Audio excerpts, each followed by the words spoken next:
এবারে রজতদা আপনার বক্তব্যে বলছিলেন যে বিদ্যাপীঠে এমন ছাত্র ছিল যার মা গিয়ে মহারাজকে বলেছেন যে আপনি ওর মা।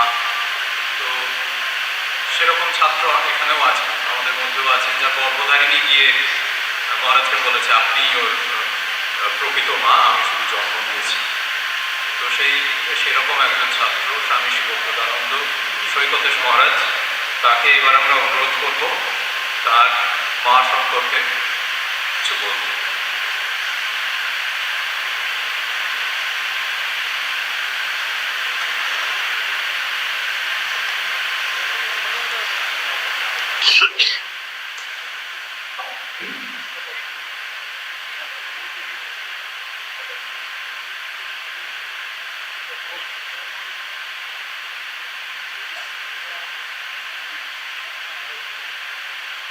জননী শারদা দেবী রামকৃষ্ণ জগদ্গুরু পাদপদ্মে স্থিত্বা প্রণমামি।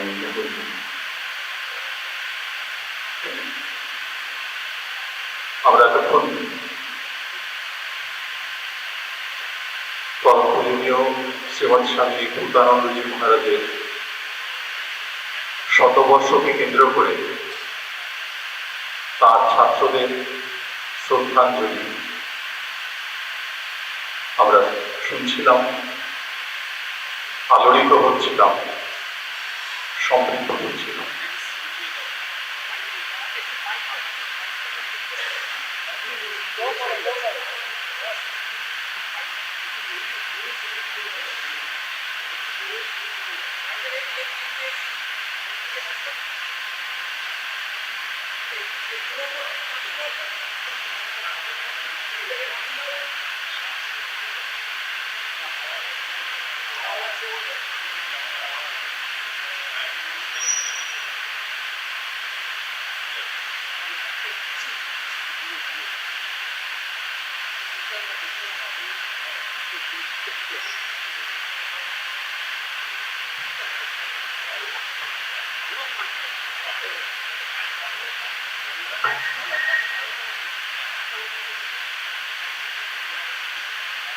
স্বামী ভূতানন্দজি মহারাজের অমূল্য স্মৃতি আমরা সকলে হৃদয়ে ধারণ করে আছি।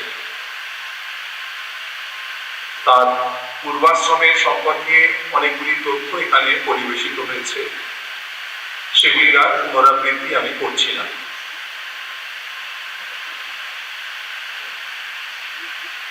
যে পরিবার থেকে তিনি রামকৃষ্ণ সংঘে যোগ দিতে গিয়েছিলেন, সেই পরিবার খাতড়া অঞ্চলের একালের পরিভাষায় যাকে বিজনেস ম্যাগনেট বলে, সেই পরিবারের সন্তান ছিলেন। কিন্তু প্রাচুর্যের যে আকর্ষণ, তাকে তিনি কখনোই স্বীকার করেননি নিজের জীবনে। তাই সেই প্রাচুর্যের জীবনকে পেছনে ফেলে পা বাড়িয়েছিলেন এক অজানা উদ্দেশ্যে। তার নাম ছিল কালীপ্রসাদ দত্ত। কালীপ্রসাদ দত্ত থেকে কালীপদ কি করে হয়ে গেলেন? তিনি দেওঘরে যখন যোগদান করতে যান, তখন সেখানের অধ্যক্ষ ছিলেন শ্রীমৎ স্বামী আদিনাথানন্দজি মহারাজ, রামকৃষ্ণ সংঘে যাকে সবাই কালীদা মহারাজ বলেন। এখন তার নাম ছিল কালীপ্রসাদ। তো আশ্রমের সম্পাদকের নামও কালীপ্রসাদ, আর তরুণতম ব্রহ্মচারী যে যোগ দিচ্ছে সেও কালীপ্রসাদ, কিন্তু বিভ্রান্তি সৃষ্টি করবে। তো সেই সুবাদে তার নাম তখনই বদল হয়ে যায়, কালীপ্রসাদ হয়ে যান কালীপদ।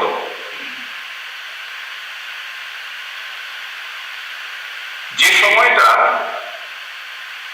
উনি দেওঘর বিদ্যাপীঠে কাটিয়েছেন, তারপরের অংশটা পুরুলিয়া বিদ্যাপীঠে, এবং অনেকটা পরিণত বয়সে সাগর্ভ অবস্থায় তিনি দায়িত্ব নিয়েছেন বলরাম মন্দিরে। 86 সালে যখন তিনি পুজোর ছুটিতে এসেছিলেন তখন ছেলেরা কেউ ছিল না, কারণ স্কুল খোলা থাকলে তার পক্ষে পুরুলিয়া বিদ্যাপীঠ ছেড়ে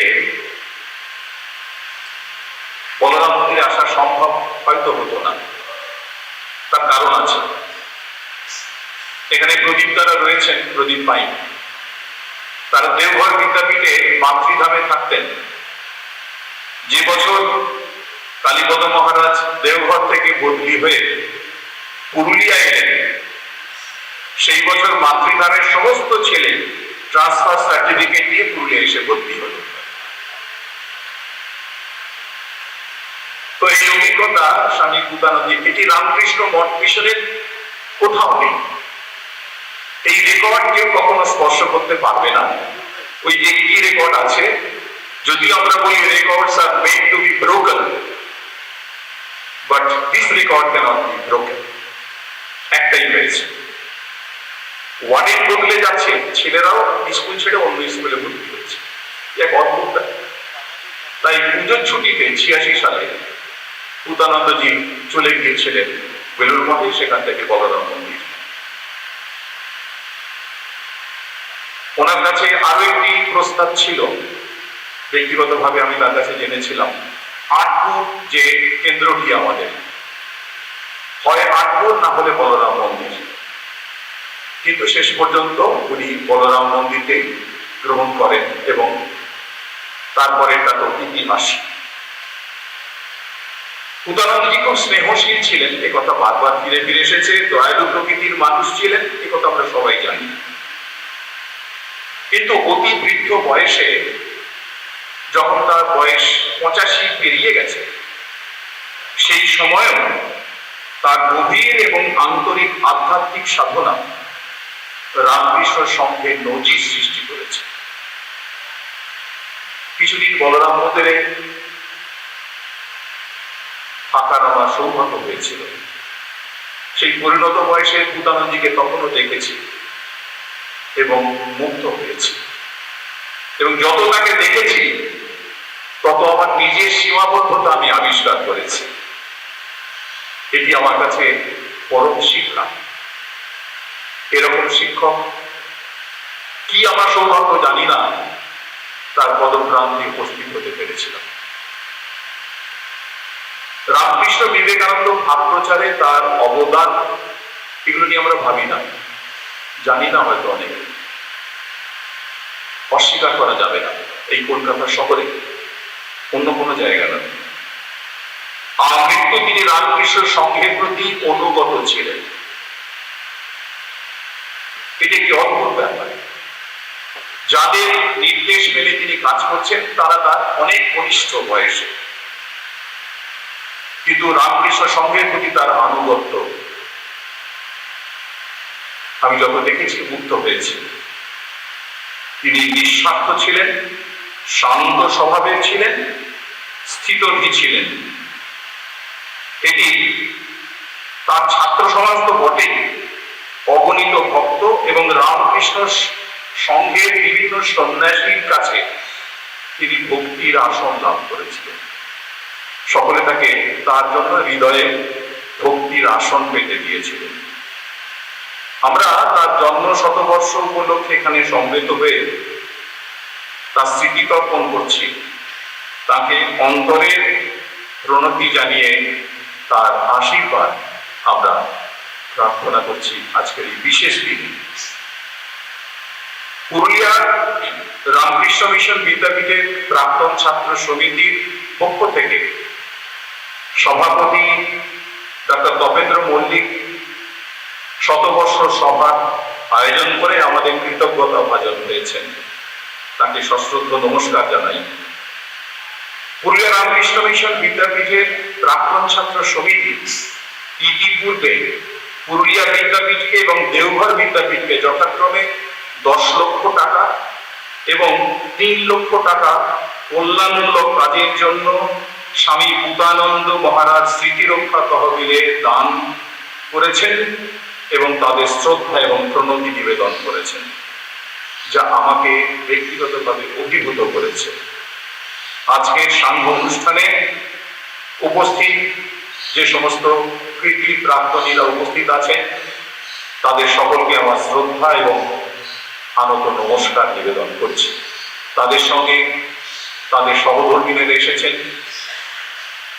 কারণ মাও এসেছেন এবং বলরাম মন্দিরের ভক্তমণ্ডলীর একাংশ এসেছেন, তাদেরও আমার আনত নমস্কার জানাচ্ছি।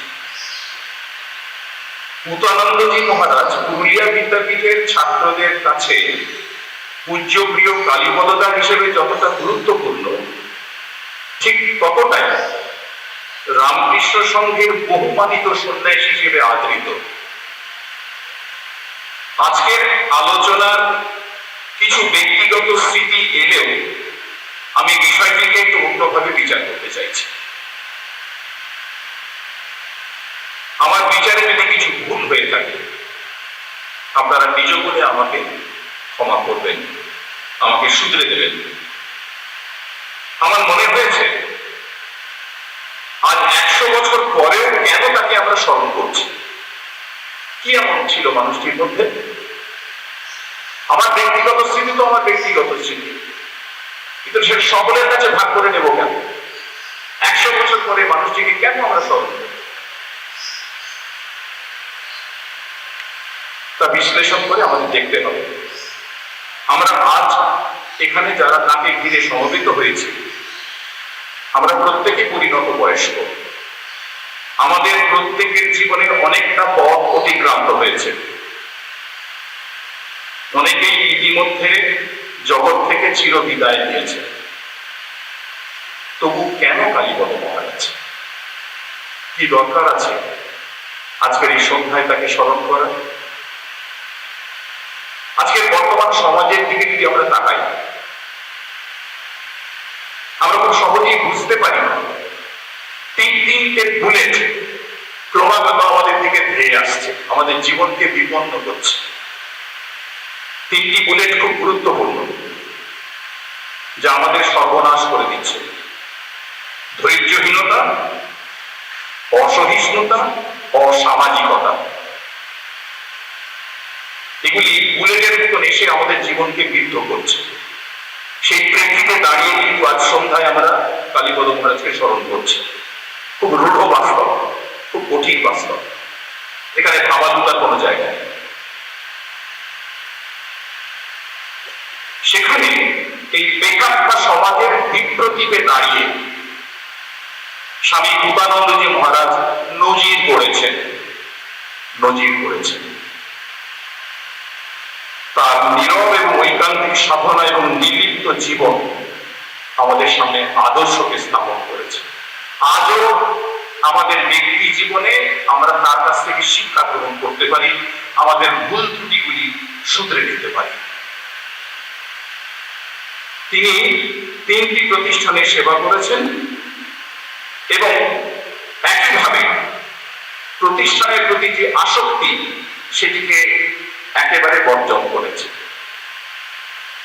আসক্তি শূন্য হয়ে 3টি প্রতিষ্ঠানের সেবা করা খুব সহজ কাজ নয়, যেখানে তিনি গুরুত্বপূর্ণ পদ অলঙ্কৃত করেছিলেন, অথচ তার জীবনে কেউ কখনো সেই প্রতিষ্ঠানের প্রতি আসক্ত ছিলেন, এই দোষারোপ কেউ তাকে দিতে পারবে না।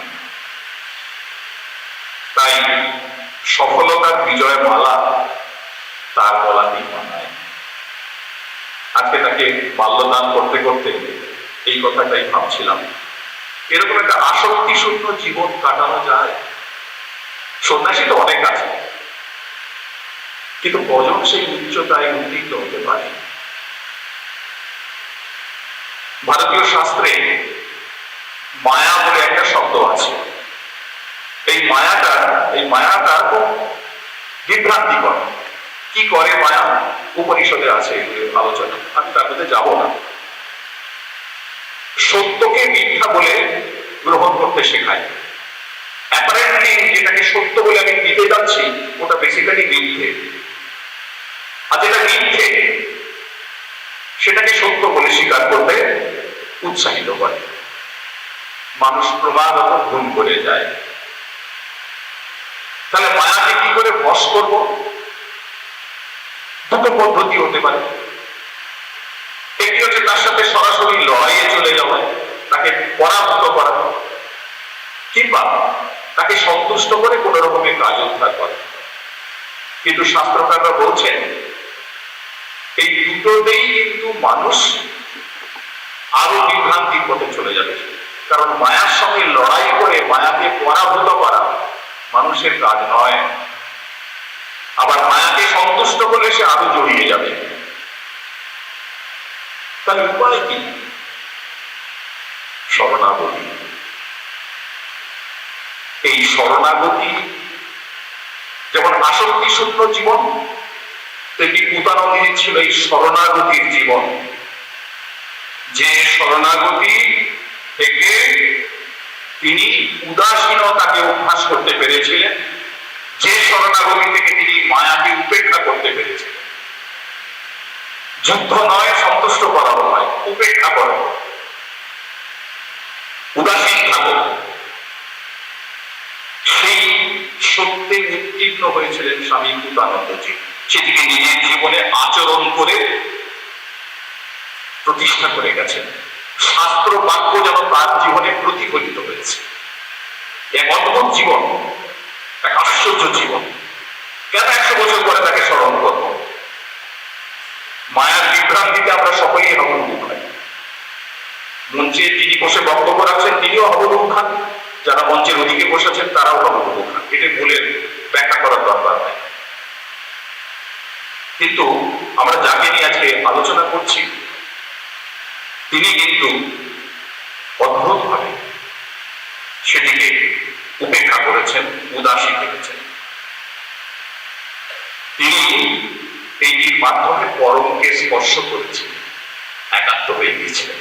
আমরা ধীরে ধীরে সেই রূপটিকে খুঁজবার চেষ্টা করছি। কঠিন পরিস্থিতিতে আমরা বিভ্রান্ত হয়ে পড়ি, কঠিন পরিস্থিতিতে, কিন্তু তাকে দেখেছি অবিচল এবং অটল থাকতে।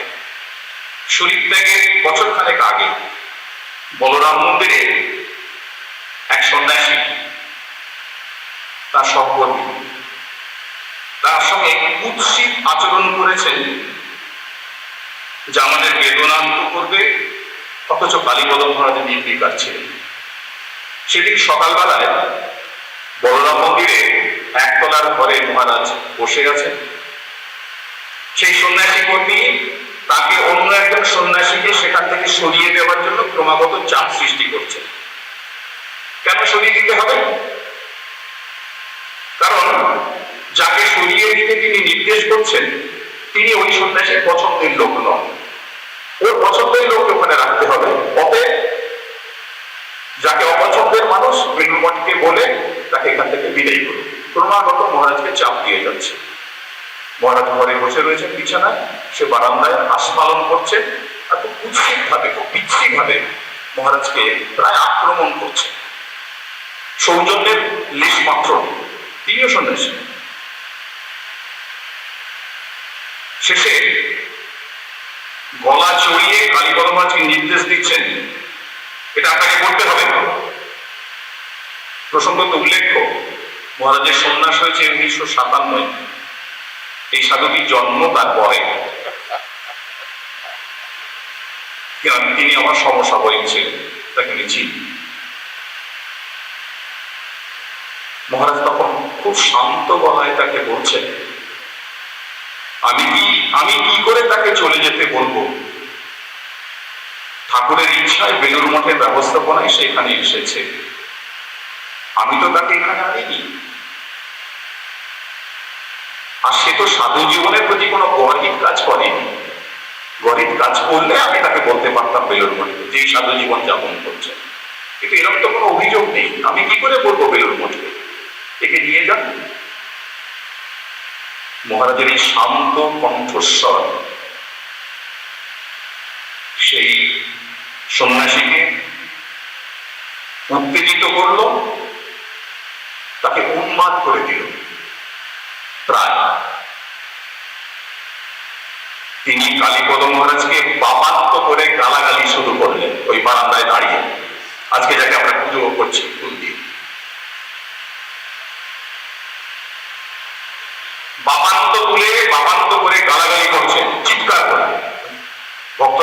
প্রণাম করছে, কর্মীরা কাজ করছে,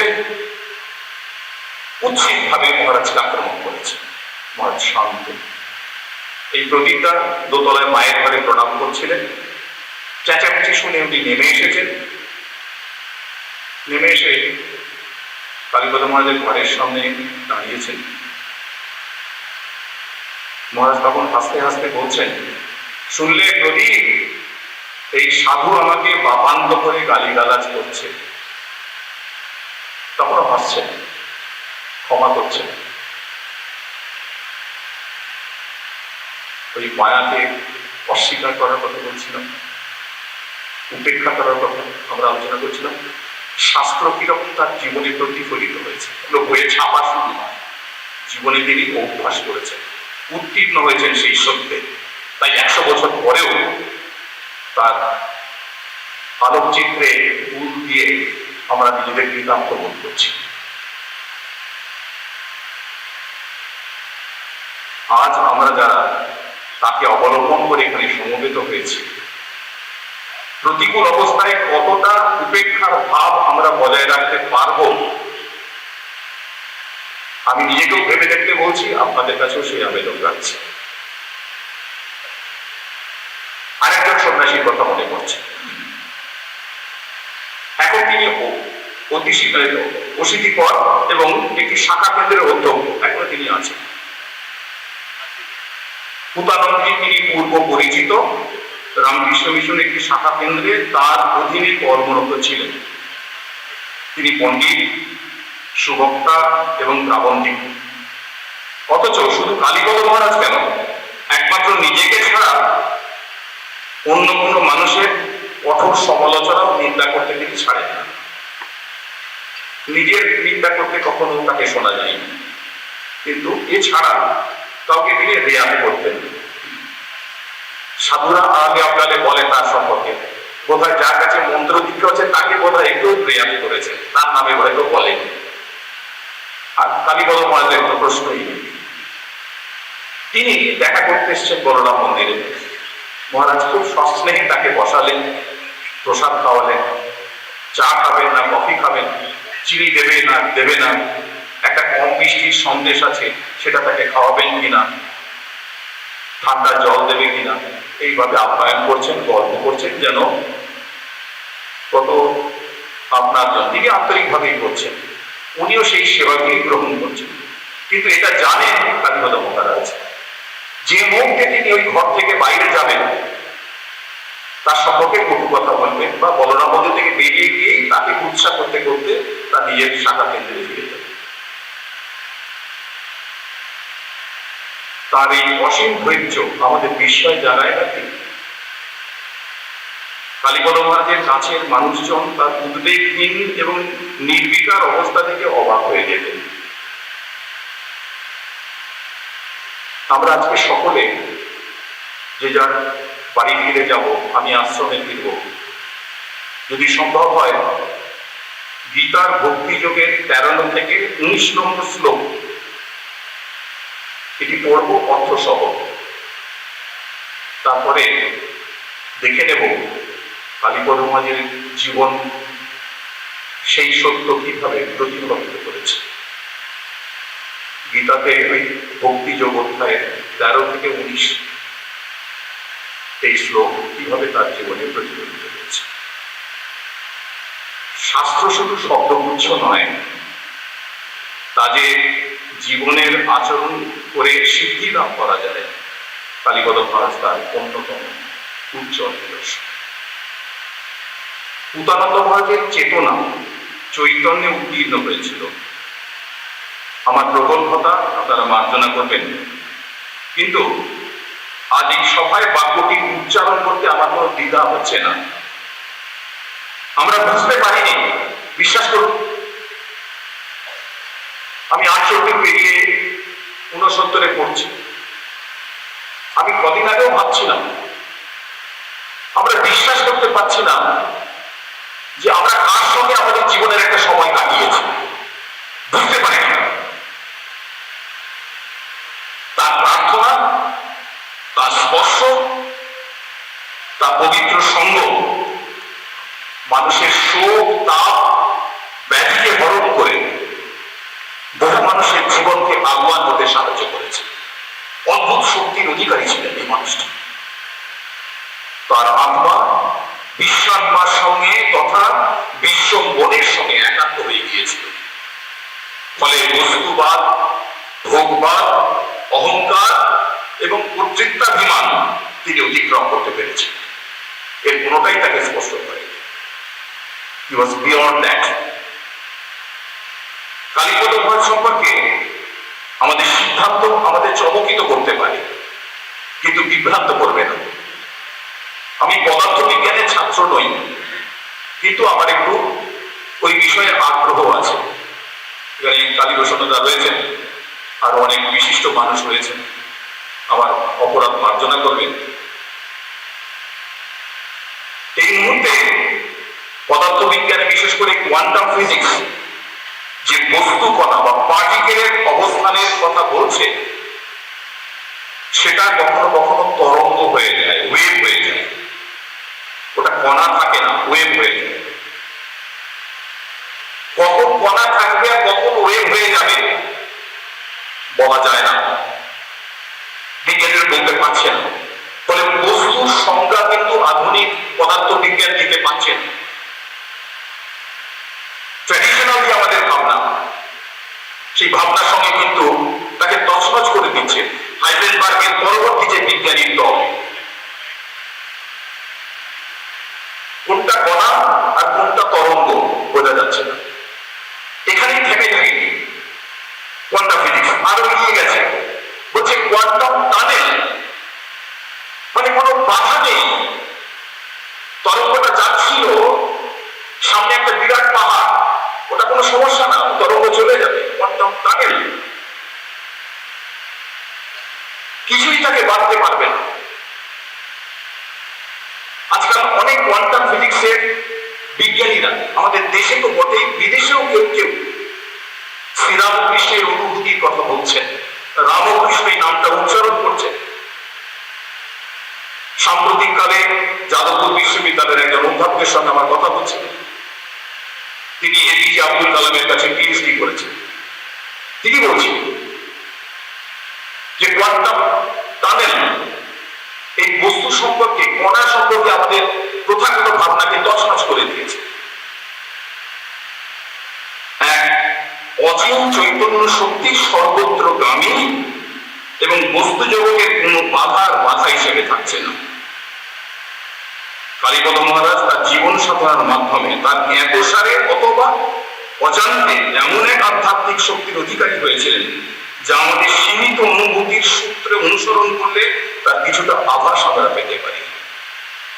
যেমন শ্রীরামকৃষ্ণ সম্পর্কে স্বামীজি বলছেন, he lived the life unknowingly, but I read the meaning of it. হয়তো কালীপদ মহারাজ আননোয়িংলি লাইফটা লিড করে গেছে। আজ আমরা এই সন্ধ্যায় তার ছাত্ররা সেটাকে পড়বার চেষ্টা করছি, বুঝবার চেষ্টা করছি। কলকাতা শহরের জনবহুল জীবনে তিনি যে জীবন যাপন করে গেছেন তা ভাবলে আশ্চর্য হতো না। তার সান্নিধ্যে যারা এসেছে তারা সে কথা বুঝতে পেরেছে। কালীপদ মহারাজ চিকিৎসক ছিলেন একজন, তিনিও পুরুলিয়ার মানুষ। পরবর্তীকালে কলকাতায় থেকেছিলেন, ইংল্যান্ড ফেরত ডাক্তার। যারা বহরমপুরে নিয়মিত যাতায়াত করতেন তারা তাকে চেনেন। ডাক্তার রাধেশ্যাম মজুমদার। তার স্ত্রী বিয়োগ হয়েছে স্বাভাবিকভাবে। দীর্ঘদিনের যুগ্ম জীবন, খুব ব্যথাতুর এবং অশান্ত মন নিয়ে মহারাজের কাছে এসেছে। মহারাজ তাকে কি করতে বললেন, আপনি মায়ের ঘরে যান, মায়ের ঘরে যান, দোতলায় মায়ের ঘরে পাঠিয়ে দেন, ওখানে গিয়ে বসুন, খানিকক্ষণ বসে আসবেন।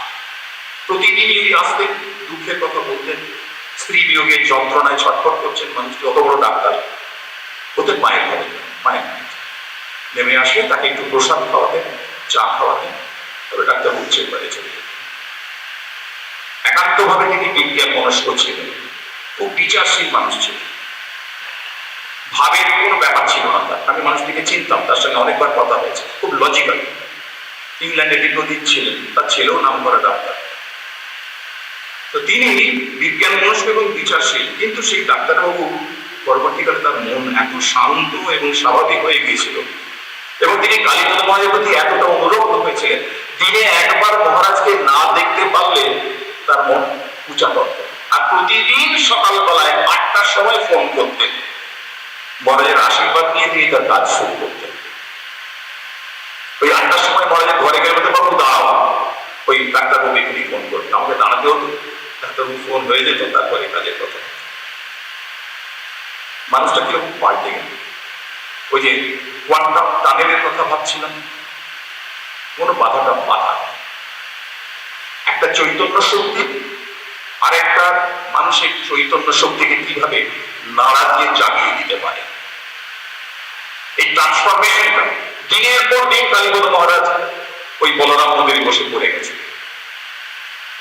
আমরা দেখেছি এক প্রৌঢ় দম্পতি তার একমাত্র উচ্চ শিক্ষিতা কন্যাকে হারিয়ে মহারাজের কাছে এসেছেন। তারা দুজনেই ভাবছেন আত্মহত্যা করবেন, ডিপ্রেশন এমন অবস্থায় চলে গেছে। মহারাজ তাদের দায়িত্ব নিলেন, মহারাজের উদসঙ্গ এবং আশীর্বাদ তাতে ধীরে ধীরে শোক এবং অবসাদ থেকে তারা মুক্তি পেলেন। কালীপদ মহারাজের হাঁটু অপারেশন হবে, উদয়দা ডক্টর উদয় চৌধুরী তাকে পুনে নিয়ে গেছেন। তেমন একটা পরিস্থিতি হয়েছে, রাত্রিবেলায় একটা বিরাট ঘর, সেই একই ঘরে মহারাজের সঙ্গে উদয়দাকেও থাকতে হবে, অন্য কোনো ঘর ব্যবস্থা করা যায়নি। দুটো আলাদা বিছানা, কিন্তু উদয়দা সংকোচ করছে যে কি করে মহারাজের ঘরে আমি থাকবো। তো যাই হোক, মহারাজ সেই সংকোচ কাটিয়ে দিয়েছেন, বলছেন তুমি থাকো, কোনো অসুবিধা নেই, তুমি থাকো, মশাই টশাই দাঁড়াও, জল টল খাও, শুয়ে পড়ো। গভীর রাত্রে ঘুম ভেঙে উদয়দা দেখছেন মহারাজ জপে মগ্ন হয়ে আছে। কোথায় হাঁটুর ব্যথা, কোথায় কি, শুধু তাই নয়, আমাকে উদয়দা বলছেন আমি ফিল করছি গোটা ঘরটা একটা অন্য ওয়েভ চলছে, জমজম করছে, আমরা বলি না, গোটা ঘরটা একটা ভাবে জমজম করছে। মহানিশার জপ কালীপদ মহারাজের ওই ঘরে একটা আধ্যাত্মিক বলয় তৈরি করেছে। উদয়দা বলছে আমার ভয় লাগছে, আমি কি ঠিক করলাম? কোন রকমে পাশ থেকে শুলাম যাতে আর মহারাজের দিকে আমাকে দেখতে না হয়। তারপরে ঘুমিয়ে গেছি, ক্লান্তি ছিল শরীরে। পরের দিন সকালবেলায় মহারাজ চা খেয়েছেন, চেয়ারে বসে আছেন, উদয়দা গিয়ে প্রণাম করেছে। He wanted to get it verified. বিজ্ঞানের ছাত্র প্রণাম করে তার অভিজ্ঞতার কথা মহারাজকে যেই বলেছে যে এরকম আমার অনুভূতি হয়েছে, মহারাজ তার ছাত্রের উৎসাহিত করে বলছেন ওটা বুঝতে পারাটাই কি কম? অ্যাডমিট করছেন ওটা বুঝতে পারাটাই কি কম?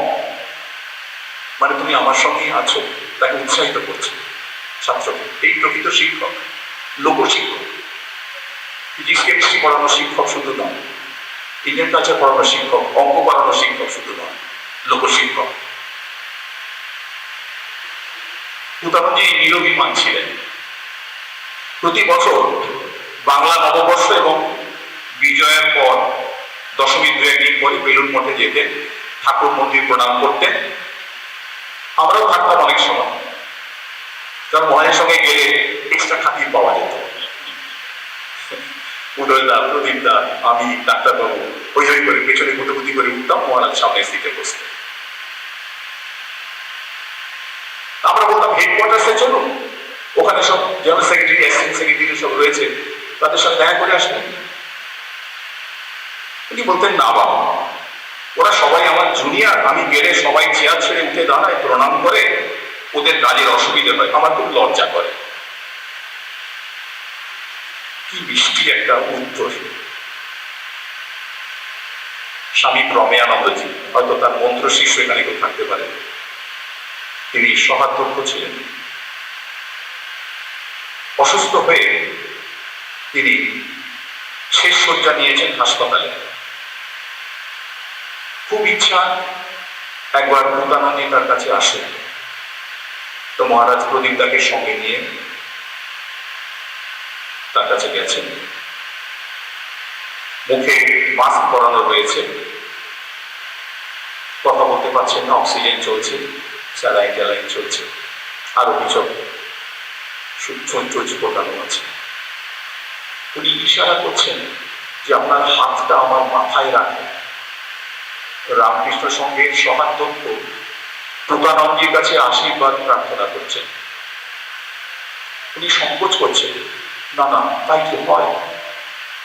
যদিও তিনি সন্ন্যাসী হচ্ছে অনেক জুনিয়র, ভূতানন্দীর চেয়ে অনেকটা জুনিয়র। বলছে না না, আপনি বা তুমি সহাধ্যক্ষ, এটা হয় না। কিন্তু উনি ওর চোখ কাকুতি মিনতি করছে, একবার আমার মাথায় হাত রাখেন। তার আশীর্বাদের আকাঙ্ক্ষা করছেন সহাধ্যক্ষ রামকৃষ্ণ সঙ্গে স্বামী প্রমেয়ানন্দ। প্রদীপদা দাঁড়িয়ে আছেন, দেখছেন। আমি ওর কাছেই শুনেছি মহারাজ অনিচ্ছা সত্ত্বেও তার মাথায় হাত রাখলেন। প্রমেয়ানন্দের দু চোখ বেয়ে জলের ধারা নেমেছে। মহারাজ আস্তে আস্তে ওই ঘর থেকে বেরিয়ে গেলেন। 2017 সালে আগস্ট মাসে একটা জামা পরতে গিয়ে বেসামাল হয়ে পড়ে যান নিজের ঘরেই, এবং ফিমার বোন ভেঙে যায়। এই বয়সে ফিমার বোন ভেঙে যাওয়া অত্যন্ত কঠিন ব্যাপার, 91 বছর বয়স। এবং উনি বুঝতে পারলেন আমাকে দিয়ে কাজ করা যাবে না। উনি বেলুড় মঠে কাজ থেকে অব্যাহতি চেয়ে চিঠি দিলেন। এও রামকৃষ্ণ মঠের ইতিহাসে বোধহয় আছে বলে আমি শুনিনি কবে। আমি 41-42 বছর মঠের ভাত খাচ্ছি, এরকম শুনিনি কবে। উনি ছেড়ে দিতে চাইছেন যে আমাকে আপনারা অব্যাহতি দিন, আমি পড়ে গিয়েছি, হাঁটাচলা করতে পারবো না, কাজ করতে পারবো না, আমাকে আপনারা রেহাই দিন। চিঠি গেল বেলুড় মঠে, চিঠির উত্তর এলো। সেই চিঠিতে লেখা আছে সমস্ত বোর্ড অফ ট্রাস্টি সিদ্ধান্ত নিয়েছে যে স্বামী ভূতানন্দী মহারাজ যতদিন জীবিত থাকবেন ততদিনই তিনি বড়রাম মন্দিরের অধ্যক্ষ থাকবেন। তার জায়গায় আমরা অন্য কাউকে ভাবতে পারি না। তাকে সাহায্য করার জন্য আমরা একজন সন্ন্যাসী পাঠাচ্ছি, ঠিক আছে, কিন্তু অধ্যক্ষ তিনিই থাকবেন। এই রেজলিউশনের চিঠি তার কাছে পৌঁছে গেল। তার কয়েক মাস পরে ওনার ক্যান্সার ধরা পড়েছে। উদয়দা আমাকে বারান্দায় জিজ্ঞেস করছেন, কালীপদাকে তো বলতে হবে, কি করে বলি বলো তো? আমি জানতাম ঘরে গিয়ে বলে দেখুন প্রতিক্রিয়া কি হয়। তো উদয়দা ঢুকেছেন, ঢুকে খবরটা দিয়েছেন যে মহারাজ আপনার ক্যান্সার হয়েছে, এটা ডিটেক্টেড হয়েছে। উনি শুনলেন খুব শান্তভাবে, এবং এমন ভাবে শুনলেন যেন মনে হলো অন্য কারোর ক্যান্সার হয়েছে সেই খবরটা কালীপদ মহারাজকে পৌঁছে দেওয়া হলো। কোনো পরিবর্তন নেই, কোনো বিকার নেই। একটা পরিবর্তন খালি আমরা লক্ষ্য করেছিলাম, জপের মাত্রাটা আরো বেড়ে গেল। এবং ওর যখন শরীর যায়, চিতায় যখন ওর দেহ তোলা হচ্ছে, আমরা ছিলাম সৎকারের সময়, আঙুলে জপের পর ধরাচ্ছে, জপের পর জপ করছে, জপ করতে করতে শরীর ছেড়েছে। ওর অস্থি যখন গঙ্গায় বিসর্জন দেওয়া হচ্ছে, তার সঙ্গে ওর জপের মালাটাও ফেলে দিতে যাচ্ছিলেন একজন সাথে।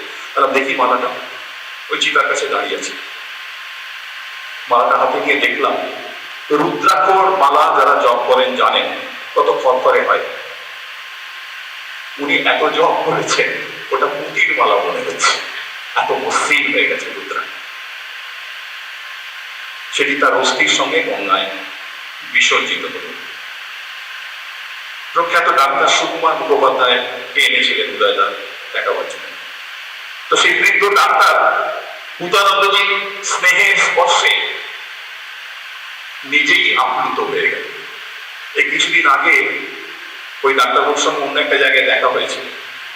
ভূতানন্দজির কথা তাকে বলাতে তার চোখ দুটো উজ্জ্বল হয়ে উঠল। সেই বৃদ্ধ সুকুমার মুখোপাধ্যায় এখন খুবই সিনিয়র একজন ডাক্তার, কলকাতা শহরে স্বনামধন্য। তিনি ভূতাঞ্জের ওই অল্প সংস্পর্শে এসে তিনি তার ভালোবাসা ভুলতে পারেননি। ত্যাগ ও সেবাকে আশ্রয় করে জীবন যাপন করলে মানুষ কি উচ্চতায় উত্তীর্ণ হতে পারে তা ভূতানন্দজিকে না দেখলে বোঝা যায় না। অসুস্থ কালীপদ মহারাজকে দেখতে এবং বিজয়ের প্রণাম করতে কারা কারা এসেছিলেন? রামকৃষ্ণ মঠ মিশনের তৎকালীন 5 জন ভাইস প্রেসিডেন্ট সহাধ্য 5 জনই এসে প্রণাম করে গেছেন, কারণ তিনি তাদের সকলের সিনিয়র। স্বামী বাগীশানজিকে তিনি ছাত্র দেখেছেন দেওঘরে, ম্যাট্রিক পাস করেন 47-এ বাগীশানজি দেওঘর থেকে। সেই জন্য বাগীশানজি আমাকে এবার বলেছিলেন যে মহারাজ কোনো কাজে ডাকলে আমি না করতে পারি না, আমাকে উনি ছাত্র জীবন দেখেছেন। 5 জন সহাধ্যকে এসে প্রণাম করে গেছেন, আশীর্বাদ নিয়ে গেছেন। সাধারণ সম্পাদক এবং 4 জন অ্যাসিস্ট্যান্ট সেক্রেটারি তারাও বিজয়ের প্রণাম করতে তার কাছে এসেছেন। স্মরণানন্দজিও সন্ন্যাসে উঠছে জুনিয়র ছিলেন। ওনার তখন খুব শরীর খারাপ, আসতে পারছেন না, বিছানা থেকে ওঠা মুশকিল। ওনার সেবককে পাঠিয়েছেন ঠাকুরের প্রসাদ দিয়ে এবং প্রসাদী দুটি চাদর দিয়ে, বলেছেন মহারাজকে আমার প্রণাম জানিও। কালীপদ মহারাজ বলরাম মন্দিরে শেষ শয্যা গ্রহণ করেছেন। অসম্ভব শারীরিক যন্ত্রণা, ছটফট করছে, বেশ কষ্ট হচ্ছে, কিন্তু মুখে তার কোনো প্রকাশ নেই। যে তার ঘরে তাকে দেখতে যাচ্ছে তার কুশল সংবাদ দিচ্ছে, কি ভালো আছো, কিছু খেয়ে যেও। ওটা ওর ক্যাচ ফ্রেজ ছিল, কিছু খেয়ে যেও। বাইরে কোনো অভিযোগ নেই। তার এক ডাক্তার প্রাক্তন ছাত্র ঘরে ঢুকেছেন, তিনি তো ডাক্তার, বুঝতে পারছেন যে মহারাজের কি কষ্ট হচ্ছে। এতটাই কষ্ট হচ্ছে মাঝে মাঝে জ্ঞান হারিয়ে ফেলছে, আনকনসিয়াস হয়ে যাচ্ছে, কিন্তু বাইরে কোনো অভিযোগ নেই। তার চোখে জল এলো, সে সহ্য করতে না পেরে ঘর ছেড়ে বেরিয়ে গিয়ে নিজের বাড়ি চলে গেছে। রাত্রিবেলায় ঘুমিয়ে ঘুমিয়ে সে স্বপ্ন দেখছে ভূতানন্দজি জ্যোতির্ময় শরীর নিয়ে তার সামনে দাঁড়িয়ে আছেন, হাসছেন। গোটা শরীরটা জ্যোতির্ময়, সে স্বপ্নে দেখছে। পরের দিন সকালে এসে সেই ছাত্র তার স্বপ্নের ব্যাখ্যা চাইলেন। মহারাজ উত্তরে বলেছিলেন, ওটা কি সত্যি স্বপ্ন ছিল? তুমি যা দেখেছ ঠিক দেখেছ।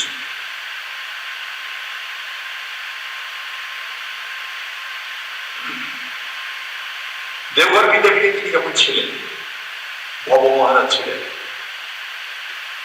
এই ভব মহারাজ বেলুড়মঠ ট্রেনিং সেন্টারের প্রথম অধ্যক্ষ। শঙ্করানন্দজি বেলুড়মঠ ট্রেনিং সেন্টার স্থাপন করেন। সেই প্রথম ব্যাচের ছাত্র ছিলেন স্বামী প্রভানন্দ, স্বামী উমানন্দ এরা। এখন সেটা সংখ্যা অনেক বেড়েছে। ওল্ড ট্রেনিং সেন্টার এখনো আছে। তার প্রিন্সিপাল ছিলেন ভব মহারাজ, তখন দেওঘরে থাকতেন। মহারাজ ওর কাছে গীতা পড়তেন। আর গদাধরানন্দজি রামানী মহারাজ মায়ের শিষ্য। প্রতিদিন রাত্রিবেলায় খাওয়ার পর বগলের আসন নিয়ে দেওঘর বিদ্যাপীঠের কাছে বৈদ্যনাথ ধামের বাবার মন্দিরের কাছে শ্মশান আছে, গোটা রাত ওই ব্রহ্মচারী আর ওই সাধু জপ করত। মঙ্গল আরতির আগে ফিরে আসতেন 3:30-এর সময়, স্নান করে 4টে মঙ্গল আরতি দিতেন।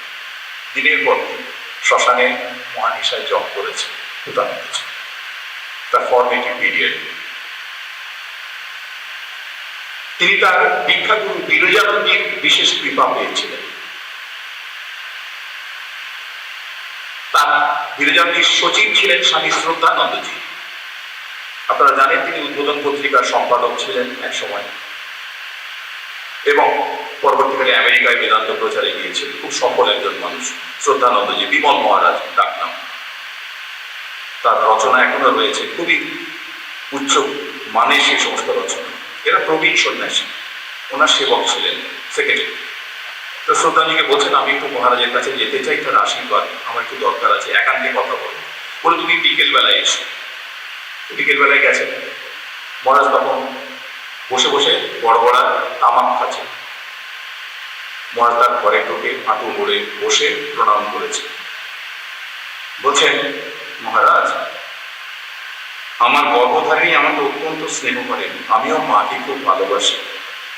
আমার সন্দেহ হয় প্রকৃত সন্ন্যাস জীবন আমি কি লাভ করতে পারবো? ব্রহ্মচর্য নিতে গেছেন বেলুন।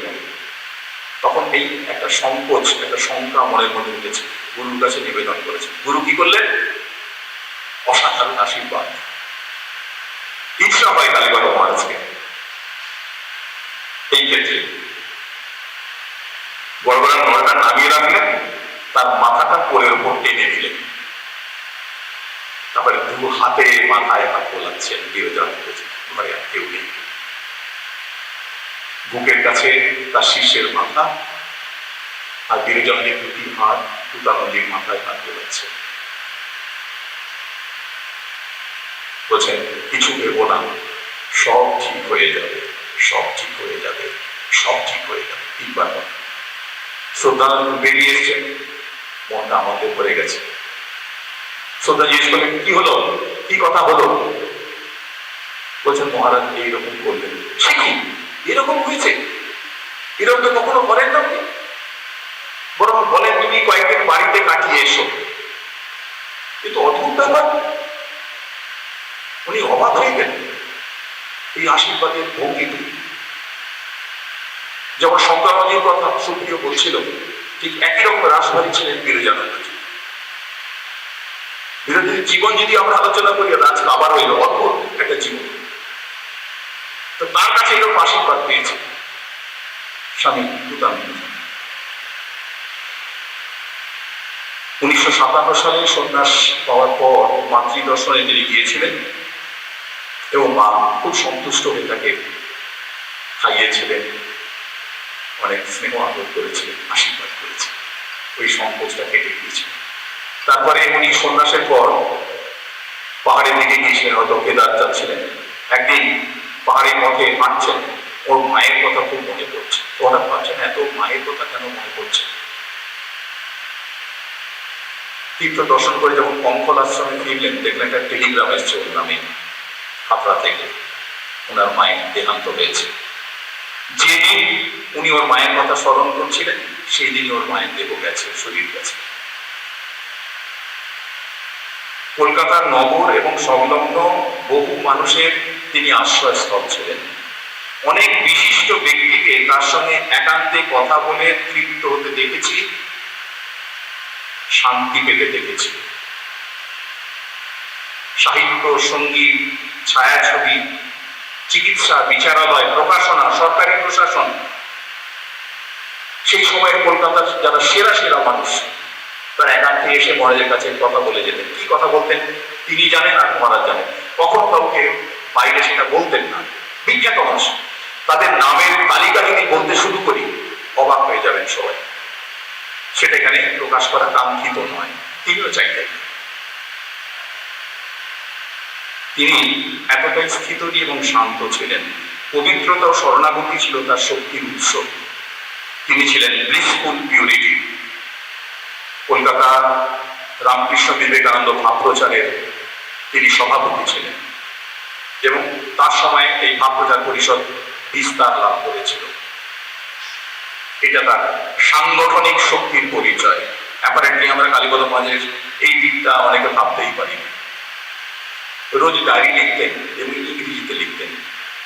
তার কিছু কিছু অংশ আমরা আমাদের অভ্যুদয়ে প্রকাশও করেছি, অনেকের কাছে সেই কপি রয়েছে। কি চমৎকার ইংরেজি লিখতেন, বাইরে তার কোনো প্রকাশ ছিল, হাতে লেখা কি চমৎকার ছিল। স্বামী হিরণানন্দজি মহারাজের দুটি হাত রামকৃষ্ণ মিশন বিদ্যাপীঠে গড়ে তোলার ক্ষেত্রে দুটি হাত কাজ করেছে। একটি হাতের নাম স্বামী প্রমথানন্দ ধীরেন মহারাজ, আর একটি স্বামী ভূতানন্দ। কিছুকাল পরে স্বামী চন্দ্রানন্দ এবং স্বামী রমানন্দ এই কাজে সামিল হয়েছেন। এই কথা স্বীকার না করলে অন্যায় করা হবে। আদি পর্বে এদের অবদান প্রতিষ্ঠান কখনো ভুলবে না। আজকে যখন আমি অফিস থেকে বেরিয়ে হেঁটে হেঁটে ডাইনিং হলে চা খেতে যাই বা দুপুরে ভাত খেতে যাই, আমার সংকোচ হয়। মাঝে মাঝে রাস্তা থেকে ঘাসে নেমে যাই, ভাবি এই রাস্তা দিয়ে তো কালীপদ মহারাজ খেতে গেছে, এই রাস্তা দিয়ে হিরণমহারাজি খেতে গেছে, এই রাস্তা দিয়ে চন্দনদা খেতে গেছে, আমি কি করে ওই রাস্তা দিয়ে যাব? ওই ধুলো তো আমি মাথায় নেব, আমি তার উপরে পা রাখতে পারি? আমি নেমে যাই মাঝে মাঝে, দেখে নি ডাইনে বাড়ি কেউ আমাকে দেখলো কিনা। এরা সব লেজেন্ড ছিল। একটা স্বপ্নকে কি প্রতিকূলতাকে উপেক্ষা করে এরা একটা স্বপ্নের নির্মাণ করে গেছে কয়েকশো বছর। এটা মানুষের সেবা করে যাবে। হিরণমণি বলতেন, if I have created Vidyapit, it will perish. If Mother has created Vidyapit, it will flourish. সত্যি মাতৃশক্তি এদের মধ্যে দিয়ে কাজ করেছে।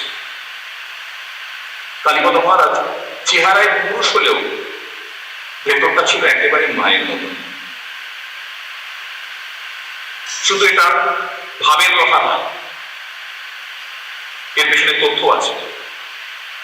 ভেবে দেখুন, বৈকুণ্ঠ মহারাজের সংস্পর্শে এসে তার চিঠি নিয়ে দেওঘরে গেলেন। বৈকুণ্ঠ মহারাজ কার চালা? মায়ের মন্ত্র শিষ্য। তার কাছে গিয়ে যোগ দিলেন স্বামী আদিনাথানন্দজি, কার চালা? মায়ের চালা, মায়ের মন্ত্র শিষ্য। তার কাছে কার সঙ্গে শ্মশানে জপ করতে যেতেন? স্বামী গদাধরানন্দজি, কার চালা? মায়ের চালা। আর তার কাছে মন্ত্র দীক্ষা পেলেন বিরজানন্দজি, তিনিও মায়ের চালা। তাই ওর জীবনের 4টি কি পার্সন এই মাতৃভাব তার মধ্যে কিভাবে জাগিয়ে দিয়েছিল তা ভাবলে অবাক হতে হয়। এরা 4 জনই মায়ের মন্ত্র শিষ্য ছিলেন এবং সেই মাতৃভাব তিনি তার মধ্যে জাগরণ করতে পেরেছিলেন তাদের সংস্পর্শে এসে। তাদের পবিত্র সঙ্গ তাকে চির প্রতিষ্ঠা দিয়েছে। দেওঘরের প্রতি তার একটা টান ছিল, কারণ তার জয়নিং সেন্টার। একবার ঠিক করলেন বলরাম মন্দির থেকে দেওঘর যাবেন, গাড়ি করে যাওয়া হচ্ছে। ডাক্তারবাবু আছেন, উদয়দা আছেন, প্রদীপদা, আমিও জুটেছি। আমি দেওঘর অব্দি যাইনি, আসানসোলে নেমে গেলাম। ওরা আবার ফেরার পথে আমাকে নিয়ে এলেন। আসানসোলে দুপুরে একটু খেয়ে বিশ্রাম করে বিকেলের দিকে দেওঘর যাবে। উদয়দা গেস্ট হাউসে আছে, ওখানে বসে বসে ভাবছে এবার নিয়ে কালীপদকে ডাকতে হবে, গাড়িতে উঠাতে হবে, দেওঘর যেতে হবে আসানসোল থেকে। ভাবছেন মায়ের মতন ইনি এত ভালোবাসেন, মায়ের মতন আচরণ করেন, তিনি কি মায়ের দর্শন পেয়েছেন, মায়ের কৃপা পেয়েছেন? এর মনে ভেবেছে। মানে ধরুন ডিস্টেন্সটা হচ্ছে যে গেস্ট হাউসে বসে উদয়দা এটা ভাবছে আর কালীপদ মহারাজ বসে আছেন মহাজাতি সদন ছাড়িয়ে আরো একটা দূরে। তারপরে এসে ব্যাগটা নিয়ে মহারাজকে প্রণাম করে বলছে, মহারাজ চলুন এবার গাড়িতে উঠতে হবে। যেই প্রণাম করে মুখটা তুলেছে, মহারাজ তার মুখের দিকে তাকিয়ে বলছেন, তুমি যা ভাবছিলে সেটা ঠিক। উদয়দা বলছে, আমার নড়াচড়ার ক্ষমতা ছিল, কথা বলতে পারছি না। স্থির হয়ে দাঁড়িয়ে আছে। মহারাজ আমার চোখের দিকে তাকিয়ে আছে, বলছেন তুমি যা ভাবছিলে সেটা ঠিক। থট রিড করতে পারতেন। অন্যের নিজের কাছে যে প্রচুর প্রণামী আসতো, সেই প্রণামীগুলি শুধু ওষুধ কেনার জন্য সামান্য ব্যবহার করতেন, আশ্রম থেকে নিতেন না, বাকি সমস্ত টাকা বিলিয়ে দিতেন। জয়রামবাটি কামারপুকুরে দুর্গাপুজোয় চাঁদা পাঠাতেন, শ্যামলা তাল তার গুরুস্থান, বেলুর মঠে আরোগ্য ভবন এবং আরেকটি জায়গায় নিয়মিতভাবে তিনি সেখানে পাঠাতেন। অনেক দুস্থ পরিবার ওই সামনের উঠোনটা এসে দাঁড়ালে তিনি বিজুকে দিয়ে তার হাতে খামে ভরে টাকা পাঠিয়ে দিতেন। বহু ছাত্রকে তিনি পড়িয়েছেন। বিদ্যাপীঠে তার ব্যবস্থা করার স্কলারশিপ এখনো যায়। যে ছেলেটি পায় আমার মনে হয় সে কালীপদর আশীর্বাদ পাচ্ছে। এইভাবে নিজের জন্য কিছু রাখতেন, টাকা কাছে রাখতে কিনা কাঞ্চন একেবারে ত্যাগ করেছিলেন। অনেকটা সময় নিয়েছি, আমি শেষ করব। ভূতানন্দী তার শরীর যাওয়ার 2 মাস আগে হঠাৎ একদিন আমাকে বলছেন, 2018 তার শরীর যায়। 2 মাস আগে আমাকে একদিন বলছেন, দেখো এবারে 1 মেয়ের অনুষ্ঠান কে করে। আমার বুকটা ছ্যাঁচ করে উঠল। কারণ জিজ্ঞাসা করা আমার সাহস হলোই। মহাপ্রস্থানের আগাম আভাস তার কাছে ছিল। বলরাম বসু পরিবারের সঙ্গে পুরীর একটা যোগসূত্র আছে, আমরা জানি সেটা। সেই বলরাম বসুর বাড়িতে নিয়মিত পুরীর প্রসাদ আসতো, কোনো না কোনো ভক্ত নিয়ে এসে দিতেন। আজকে সেই ভক্ত মায়েরাও হয়তো এখানে আছে। পুরী গেলেই মহারাজের জন্য জিবে গজা ইত্যাদি নিয়ে আসতেন, আত্মীয় প্রসাদ। আর আমার জিবে গজার প্রতি একটু টান ছিল পুরী। মহারাজ রেখে দিতেন, আমি আসলেই বলতেন, ওদের যাও জিবে গজা রাখা আছে, খেয়ে নাও। সেবা প্রতিষ্ঠানে অন্তিম শয্যায় 8ই এপ্রিল 2018 আমি গেছি তাকে দেখতে। প্রবল শ্বাসকষ্ট, পায়ে হাত রেখে প্রণাম করলাম। বুঝতে পারলেন কিনা বুঝলাম না। তারপরে তার বুকের কাছে আমার মুখটা নিয়ে গেছি, মাথাটা একটু তন্দ্রার মতন ভাব। বললাম, মহারাজ সৈকত এসে আশীর্বাদ করি। বুকটা তখন হাপড়ের মতন উঠছে আর নামছে।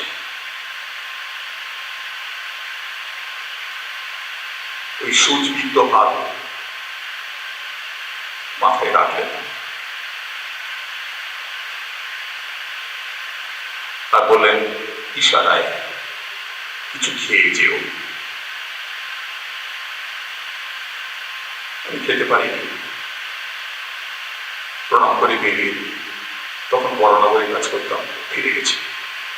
পরের দিন ওর শরীর গেছে, আবার ছুটে এসেছি। শিবকুমার হাজরা, শিবকুমার দা ছিলেন, আমি আর উনি একসঙ্গে পড়তাম, অ্যালামনির প্রথম সেক্রেটারি। আমাদের দিব্যানন্দির ছোট ভাই। প্রণাম করে বেরিয়ে এলাম। একটা প্রয়োজনে সাধু নিবাসে গেছি, মক্স কোয়ার্টারে। আমি যখন চলে আসছি, একজন সাধু ওখানে বসে চা খাচ্ছিলেন। বলেন, কিছু খেয়ে যান, আমাকে বলছে। না, আজকে মনটা ভালো নেই, কিছু খাবো না। বলছে, না না, বলরাম পুরী থেকে জগন্নাথের জিবে গজা প্রসাদ আছে, একটু খেয়ে যান। আমি দাঁড়িয়ে পড়লাম। আমাকে একটা প্লেটে একটু জিবে গজা, 1 গ্লাস জল দেওয়া হবে। ওই যে আগের দিন বলেছিলেন কিছু খেয়ে যেও, আমি না খেয়ে চলে গিয়েছিলাম। তাই বোধ হয় আমার জন্য জিবে গজা অপেক্ষা করেছিল। গ্লাসের জল আর চোখের জল এক হয়ে গিয়েছিল সেদিন। বাথরুমে গিয়ে বারবার জলের ঝাপটা দিয়ে আমি তাড়াতাড়ি ওখান থেকে চলে এলাম। পরের দিন বেলুর মঠে গিয়েছিলাম হিমেশে। মানুষ চিরজীবী নয়, তবু স্বামী ভূতানন্দজি এতদিন পরেও আমাদের মধ্যে শরীরে নেই, এটা মেনে নিতে কষ্ট হচ্ছে। এ কথা অস্বীকার করার উপায় নেই। মাথার উপর থেকে ছায়াটা সরে গেছে। মন খারাপ হলে কার কাছে যাব? তারপরে গিয়ে মাথা রাখবো। তবে একটি কথা মনে আশা জাগায়, আমরা অবগত আছি রামকৃষ্ণ সংঘ কখনো ব্রহ্মজ্ঞানী শূন্য হবে না। আমি চরম কথাটাই বলছি। তিনি তার নিকটজনকে বলেছিলেন, আমি মায়ের কৃপা পেয়েছি, মাকে দর্শন করেছি। তার নাম এখানে উল্লেখ করছে, তিনি নিষেধ করেছেন। এবং অসুস্থ মানুষ তার কাছে গেলে তিনি অর্ঘ মাথায় দিয়ে বলতেন বাড়িতে নিয়ে যাও। সেই অসুস্থ মানুষ সুস্থ হয়েছে। অনেক সময় তিনি সুস্থ হয়ে বাড়ি ফিরেছেন, পুতানন্দী অসুস্থ হয়ে হাসপাতালে ভর্তি হয়েছে। মানুষের দুঃখকে শোষণ করেছেন, মানুষের রোগকে বরণ করেছেন, নিজে ভুগেছেন।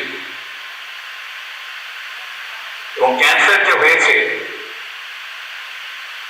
একজন প্রাক্তন ছাত্রের মাকে দীর্ঘজীবী করে তিনি ক্যান্সারকে বেছে নিয়েছিলেন। এখনো তিনি বলেন আর চোখের জল ফেলেন, তিনি এর নাম করা ডাক্তার।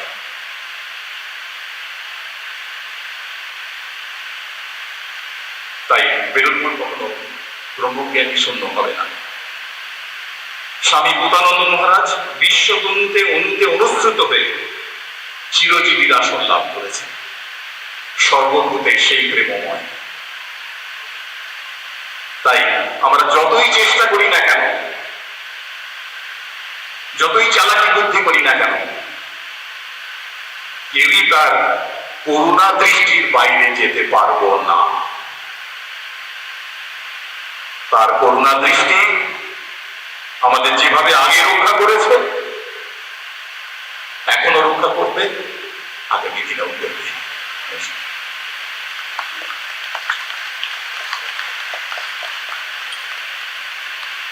বিদ্যাপীঠ তোমাদের মধ্যে থাকবে।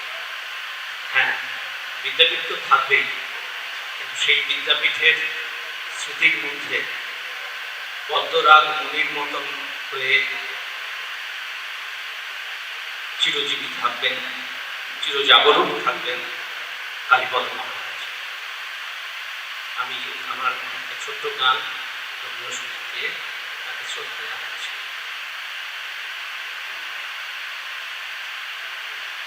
যদি আমার হৃদয় দুয়ার বন্ধ রহে গো প্রভু,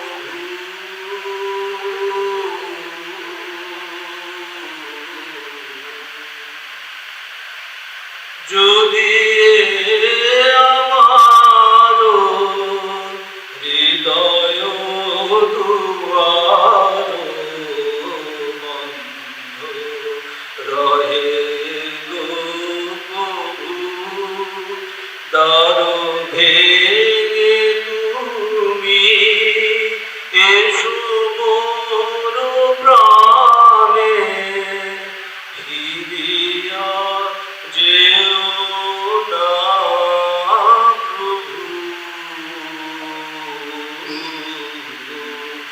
যদি আমার হৃদয় দুয়ার বন্ধ রহে গো প্রভু,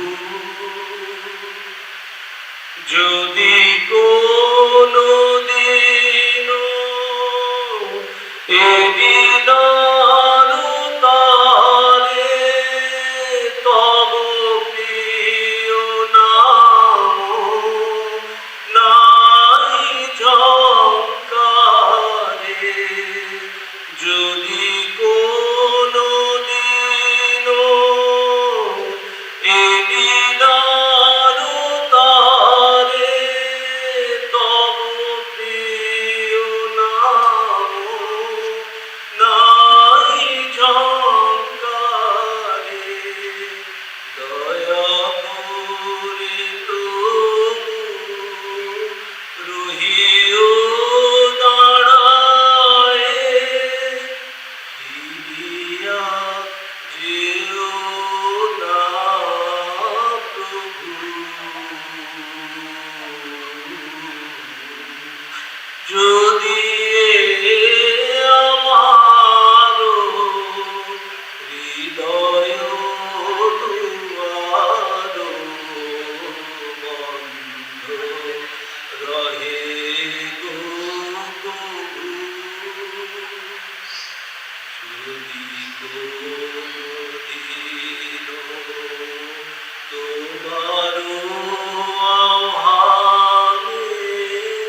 হৃদয় দুয়ার বন্ধ রহে গো।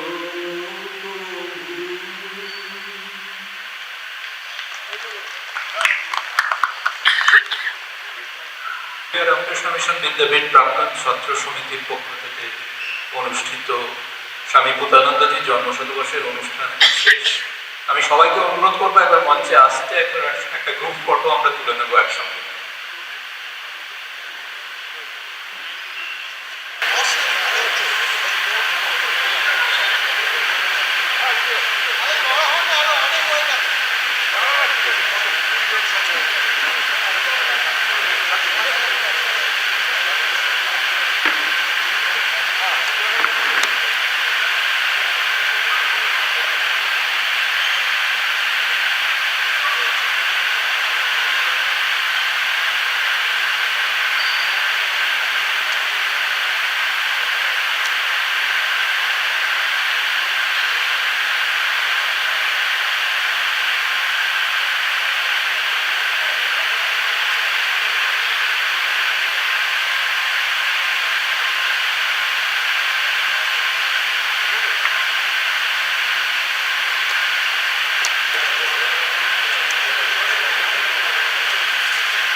কিছু অবগত আছেন, তবু তার মধ্যে একটু বলি, এই যে বিভিন্ন অনুষ্ঠান করা, এতে স্মরণ করছি আমাদের নিজেদের লোকেদের, এবং এখানে যে